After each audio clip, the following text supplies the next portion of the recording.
Hello mga idol, ito pala yung paggawa ko ng design, manual design sa aking bangka. So nag-umpisa ako sa may design ng alon ng dagat. Ginamitan ko ng tansi para makuha ko yung straight.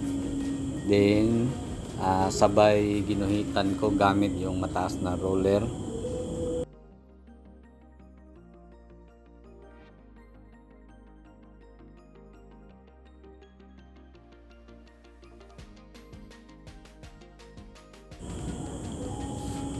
Then, sinukat ko yung location ng alon.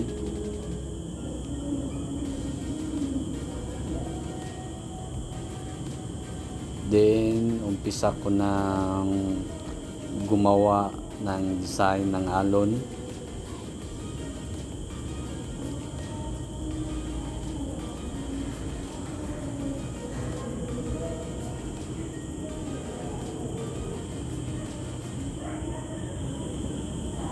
Kung napansin nyo, bigla akong dumistansya kasi tiningnan ko yung bagay. By the way, yung kinuha kong design, yan ang nasa harap. Bali ako din yung gumawa ng design na yan. So lumipat ako sa kabilang side. So ganun din, inuna ko na rin yung wave ng dagat. So ganun, same procedure pa rin, ginamitan ko ng tansi para makuha ko yung straight. Then followed yung malaking roller.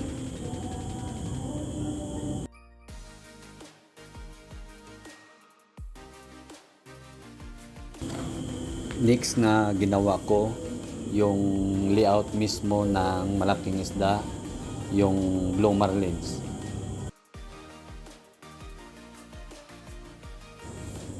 Medyo natagalan ako dito sa blue marlins kasi malaki yung guhit ko sa kanya. Bali yung tawag namin dito sa blue marlins sa Davao is malasugi.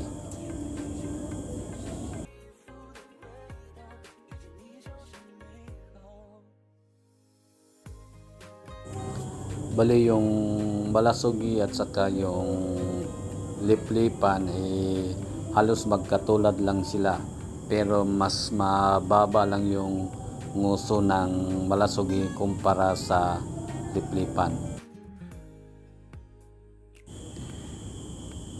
Next na ginawa ko yung lettering, name ng bangka, yung apelido ko.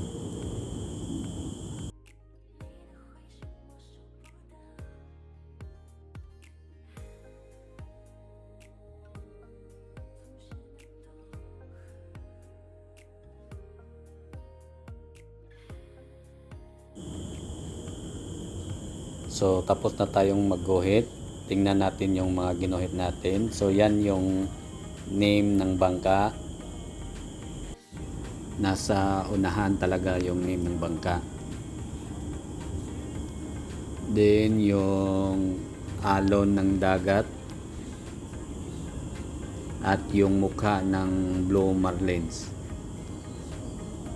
So yan yung katawan niya at yung buntot niya.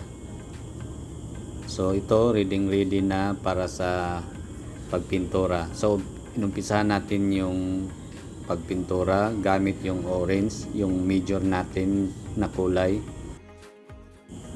By the way, yung kulay orange na yan yung binigay na color code galing sa Coast Guard. So yan na yung binigay na kulay sa mga taga-barangay Bunawan. So kung makita itong bangka o any bangka na kulay orange doon sa dagat, galing yang barangay Bunawan. So yan yung finish na. Initial pa lang yan, first coat. So hindi pa na-applyan ng mga palamuti o pabuhay ng isda. So abangan lang natin yung susunod niyan. So So inumpisahan na ng pagdi-design. So tumulong yung anak ko si Car, siya yung na-assign sa Blue Marlins at ako doon sa may lettering.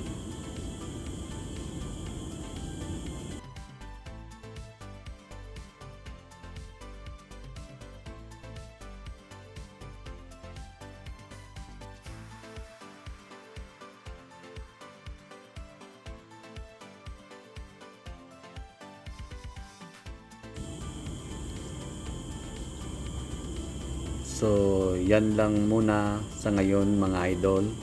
Thank you for watching. For followers and non-followers, thank you.